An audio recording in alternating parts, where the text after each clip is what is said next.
Are you leaving already? Her voice was soft, hesitant, like a melody that feared being unheard. Jungkook didn't turn. His gaze was fixed on the mirror in front of him, on the perfect line of his tie and the gleam of his cufflinks. Every movement was measured, practiced as if the mirror was the only witness that mattered. Wine stood at the door, holding a cup of coffee, with both hands steam curling up like a fragile thread between them. She waited for him to glance her way just once. He didn't. You're awake early. I didn't expect that. His tone wasn't harsh, just detached, the kind of calm that cuts deeper than anger. He finally reached for the cup, brushing her fingers briefly, but his eyes never left his reflection. I wanted to make sure you didn't leave without breakfast again. I don't have time for breakfast.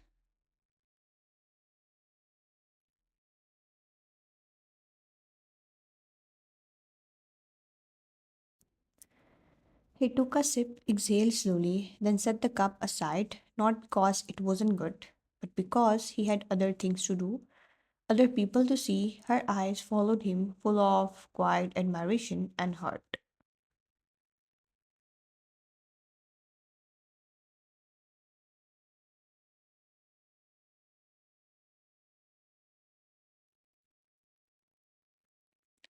You'll make the mirror fall in love with you if you keep staring like that. That finally earned her a reaction. A faint smirk, brief but real. He adjusted his collar, his gaze flicking toward her reflection. Can you blame me? Her heart sank a little. He always knew he was handsome, but it wasn't arrogance, it was certainty. The kind that made her wonder if he had ever looked at her with the same admiration he gave himself. You sound proud of it. It's not pride if it's true. He buttoned his jacket, voice smooth and cool as silk. One smiled faintly, but her eyes dimmed.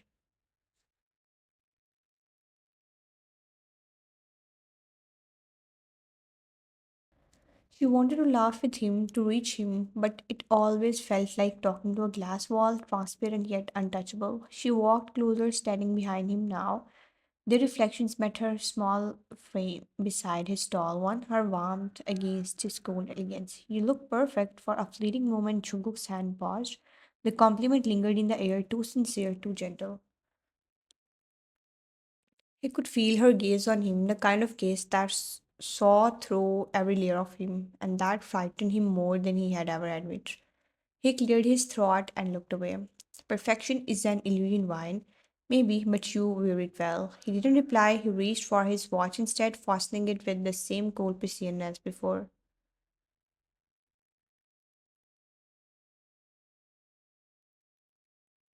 But his reflection, just for a split second, looked troubled. As she walked toward the door, her voice broke the silence again, barely above a whisper. Jungkook, are you coming home early tonight? He hesitated. Then, I have Sojin's birthday dinner.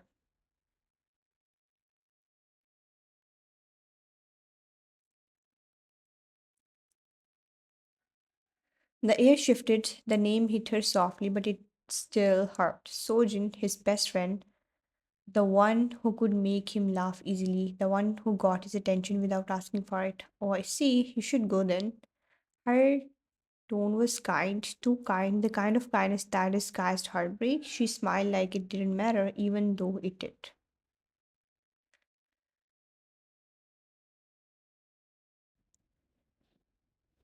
Chuguk turned slightly, his expression unreadable. Don't wait up. He picked up his keys, checked his reflection one last time, and left. The sound of the door closing echoed in the silent room. Wine stood there, her fingers tightening around the cold coffee cup he had abandoned.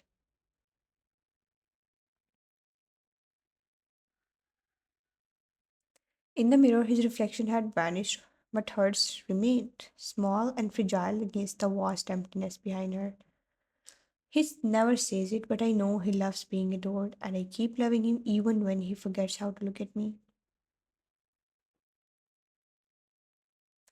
She forced a faint smile at her reflection, whispering to herself, perfect. He called perfection an alien. Maybe so is love. The evening sky bled into shades of violet and amber as Wine set the dinner table, two plates, two glasses, one candle flickering between them. She glanced at the clock, 7:05 p.m. He was supposed to be home. Her phone lay beside the plate, screen lighting up every few minutes with meaningless notifications, yet never the one she was waiting for. She had worn his favorite color, a soft ivory dress with pearl buttons. He once said looked too pure for this world. She had tied her hair the way he liked it, loose, a few strands falling. But the clock kept ticking and the candle kept burning lower. Maybe traffic or a meeting. She smiled faintly, trying to believe her own lie. Across the city, laughter echoed under fairy lights strung across a rooftop. Seoul's skyline glittered behind them, a perfect frame for a perfect man. Jungkook stood beside Han Sojin, his so-called best friend, as the guests chanted her name. Sojin leaned toward him, her perfume sweet and sharp. Cut the cake with me. He hesitated for a moment, then sighed softly and stepped closer. Their hands brushed hers, manicured and delicate, his steady and sure. Cameras flashed, someone cheered, and as he helped her cut the cake, she looked up at him with an affection that didn't need words.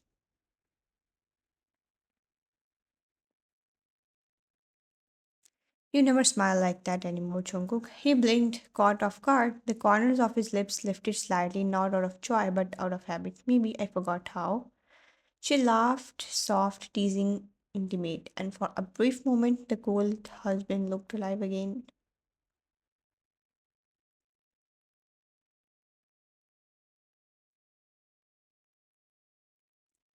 Back home, Wine scrolled through her phone, her thumb trembling as photos began to appear on her feed. Sojin's rooftop birthday bash. The first picture, Jungkook beside her, eyes crinkled slightly, champagne in hand. The next, his arm resting casually around Sojin's waist.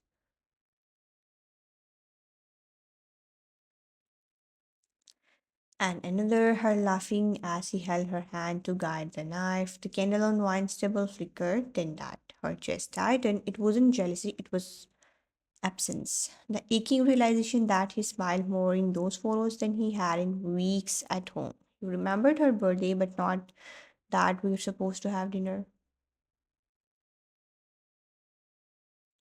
She pressed her lips together, blinking fast. Her phone buzzed suddenly a message. Don't wear up, I'll be late.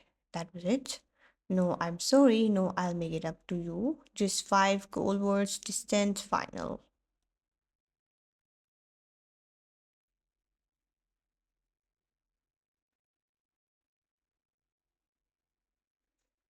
She stared at the screen, tears finally escaping the corners of his eyes. You're always late, Jungkook, not just tonight, always. She closed her phone, grabbed her car keys, and stepped out into the night. The rain had started, fine drops hitting the windshield like whispers. The city lights blurred as she drove through empty streets, her vision clouded by both rain and tears. Inside her head, his words replayed, Don't wait up. I wasn't waiting for dinner, Chungkook. I was waiting for you to come home. A bright light flashed ahead, headlights cutting through the rain, too close, too sudden.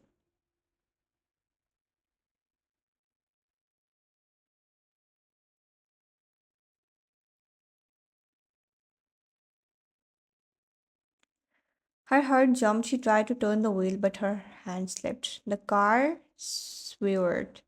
Tires screeching, a loud, shattering sound ripped through the night, then silence. The phone on the passenger seat lit up with a new message from Jungkook.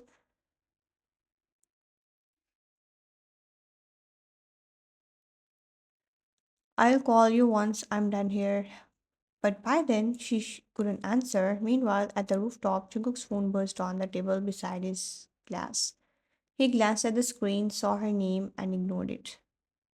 You are distracted tonight.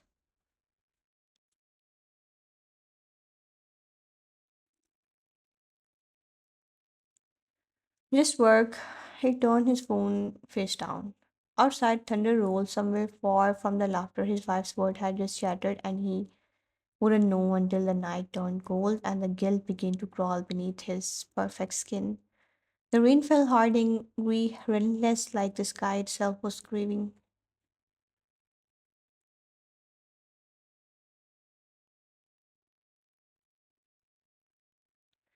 Wine gripped the steering wheel, her knuckles pale against the leather. The city lights smeared across her windshield, distorted through tears and raindrops. She wasn't speeding, she wasn't careless, she was just hurt.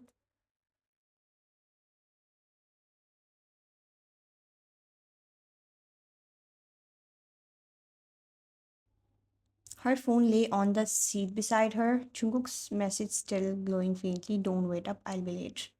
Her lips trembled as she whispered, You never are, not when it comes to her. Her breath hissed a sob she tried to swallow. She wiped her tears, eyes briefly leaving the road as she reached for her phone.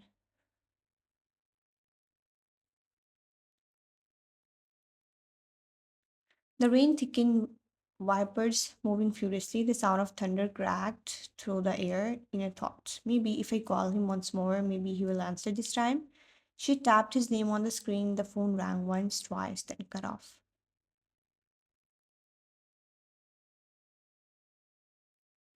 Across the city, Jungkook's laughter filled Sojin's rooftop, mingling with the soft hum of music and rain hitting the glass canopy. He glanced down at his buzzing phone, Wine's name lighting up the screen. His thumb hovered over it. Is it the office again?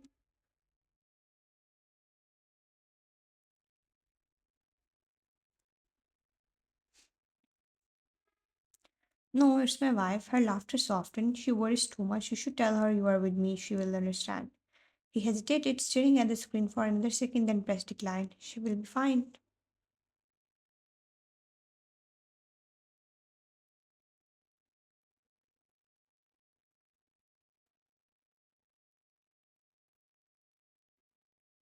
But his voice cracked despairingly. He didn't notice. Outside, the storm raged on, but in the car, the rain blurred everything headlights, signs, reality.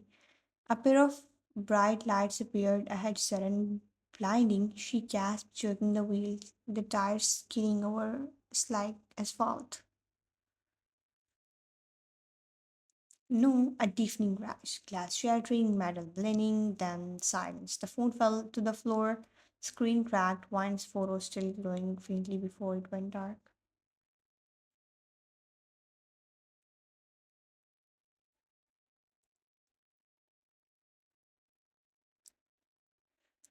The only sound that remained was the rain tapping softly against the broken window, like the word mourning in rhythm with her fading heartbeat. It was past midnight when Jungkook's phone rang again. He was in his car, Soon's laughter still echoing faintly in his mind. Who's calling this late?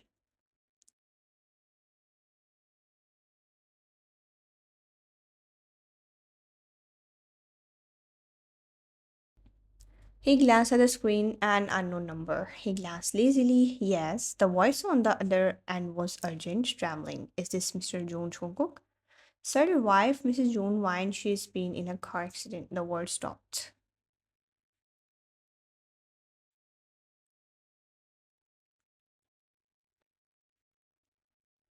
For a moment, he didn't breathe, didn't think. The only sound was his heartbeat, wild and uneven. What? Where? Where is she?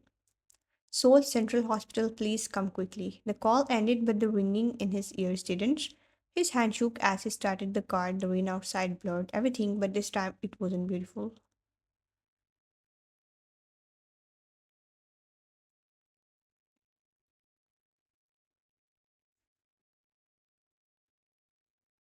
When he arrived, the fluorescent lights of the hospital felt too harsh, too real. He ran through the corridors, drenched eyes searching desperately, until he saw her laying pale and still beneath white sheets, machines peeping softly beside her. The sight hit him like a blow. For the first time in years, his perfect composure cracked. He stepped closer, trembling hands reaching for hers. It was cold, lifeless. Wine? No response, only the sound of the rain outside and the slow, rhythmic beep of the monitor. He pulled a chair closer, sitting beside her, his head bowed. The smell of antiseptic and rain clung to him, suffocating.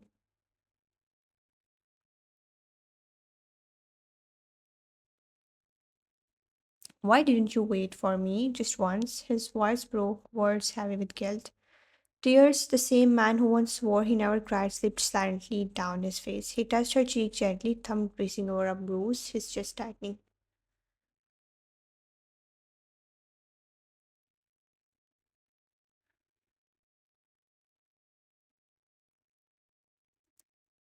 You were always waiting, and I was always too late. He stayed there the whole night, refusing to leave. The doctors came and went, but he barely moved. His fingers wrapped around her hand as if letting go meant losing her completely.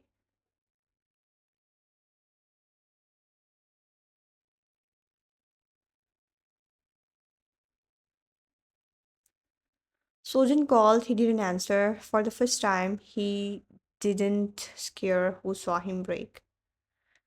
The hospital corridor still smelled of antiseptic and rain. The storm had finally passed, but inside Jungkook never stopped. He stood outside the cool, sterile room, the knuckles wide around the doorknob as the doctor's words echoed again and again.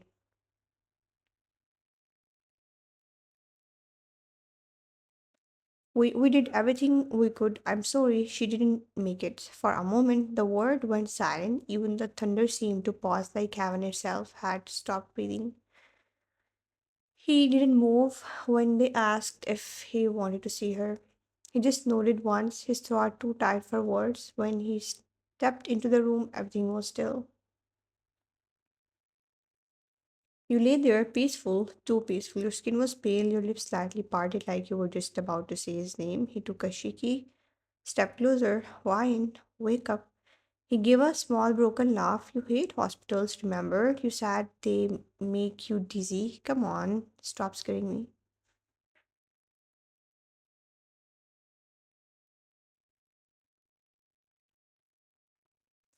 Silence, only the heart monitor that had already flatlined.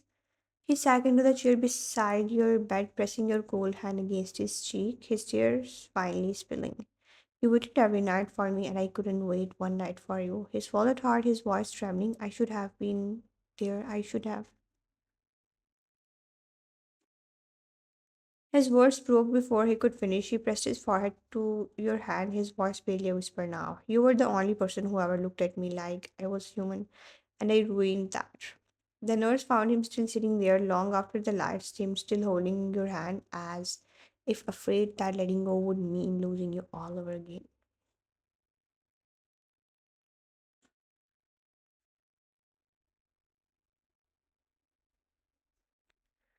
Months later, the world saw a different Jungkook. He no longer smiled for cameras, no longer attended parties, no longer looked in mirrors. The mirror, once his favorite thing, had become a punishment. He couldn't bear to see his own reflection because it only showed him the man who failed you.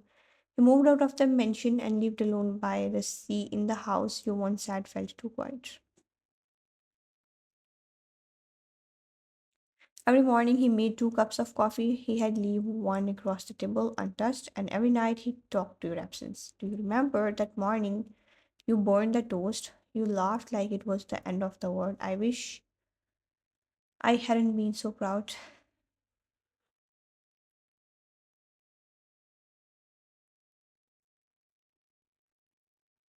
Sometimes I imagine you were still there, sitting on the balcony, wailing, hair blowing in the wind, laughing at his grumpy remarks.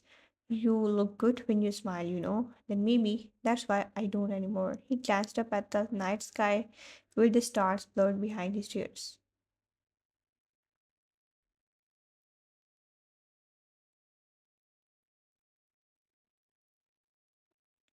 If I could trade every tomorrow just to see you once, I would. Everyone. Years later, he was no longer Jun Chung, the perfect man in tailored suits. He was just a man who carried too many yesterdays. On your death anniversary, he walked back to the same hospital garden where the cherry trees grew white.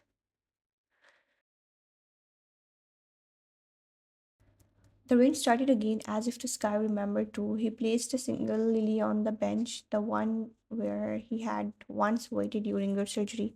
I thought love made me strong, but it only made me weak without you. He smiled faintly through tears. You won wine, you made me love you so much, I will never stop.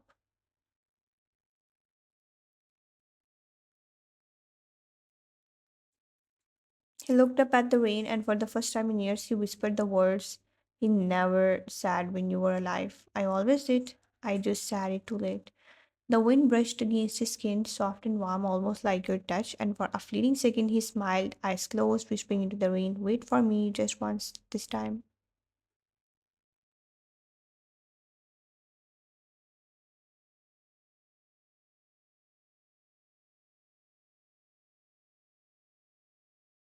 The rain fell harder, hiding the tears that never stopped, and somewhere beyond the quiet hum of the storm, it felt like you were finally smiling back.